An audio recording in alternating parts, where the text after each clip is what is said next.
Meanwhile, back inside Studio 1A, I'm Matt Lauer along with Katie Couric. And coming up in this half hour, a Texas native who's taking the White House by storm. And we're not talking about President Bush. It's Steve Bridges, a comedian and impersonator whose most recent role was playing President Bush's subconsciousness, or subconscious, I guess. We're going to uncover the man behind the makeup.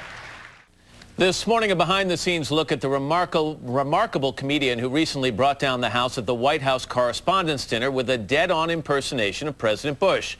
We asked our national correspondent, Jamie Gangel, to find out just who is this presidential alter ego and how did he get so good? Jamie, good morning.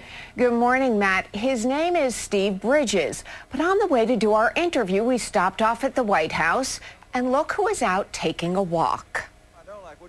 Just between you and me, I don't much care for Camp David. They call it a ranch. If that's a ranch, that is the sissiest ranch I've ever seen. Okay, so it wasn't really the president. Meet Steve Bridges, a 42-year-old Texas native who looks absolutely nothing like George Bush, until makeup genius Kevin Haney goes to work. Then, almost 3 hours later, out comes the President of the United States.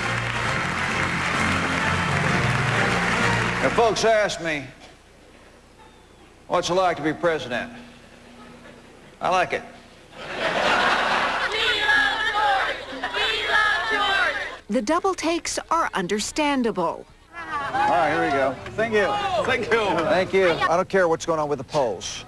If I wanted to be popular with the polls, I ought to run for president in Poland. In fact, the impersonation is so dead on, it is eerie to watch the two men side by side. Ladies and gentlemen, Here I am. What was it like to be face-to-face with George Bush? It was just hilarious. I mean, you're up there cracking jokes and, doing a routine with the president. Speaking of suspects, where's the great white hunter? I am sorry Vice President Cheney couldn't be here tonight. Why impersonations? It was a hobby as a kid. Who'd you imitate? Three Stooges, come on. Give me some. I mean, there was a fight over who could be Curly when you're in the backseat of the car with your brother and your friends. When did you know you were good? Probably somewhere in junior high or high school when friends kept bugging me to do it, Impersonate, do that, do that, do that, do that, do it, do it. You got a reaction. Yeah, I got attention. I got love. But for a long time, Bridges had a very different career. You are what's called a PK. You are a preacher's kid. Yeah. And you went to seminary. Yeah, and became a comedian.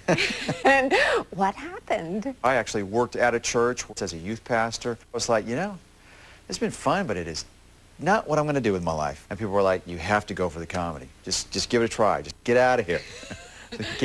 So Bridges found his true calling, and it's bipartisan. Meet Bill Clinton. What is the next president doing in Los Angeles?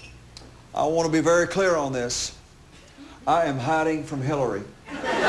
And Arnold Schwarzenegger. Our kids were getting too fat in their rear ends. And so I introduced my new plan. No child's behind left alone. Truth be told, though, Bridges is a Republican and voted for George Bush. I actually cheered him on for re-election. Come on. I know who butters my tortilla here. What's the biggest compliment someone can pay you? It's when an audience just roars with laughter. I love America. It's full of Americans.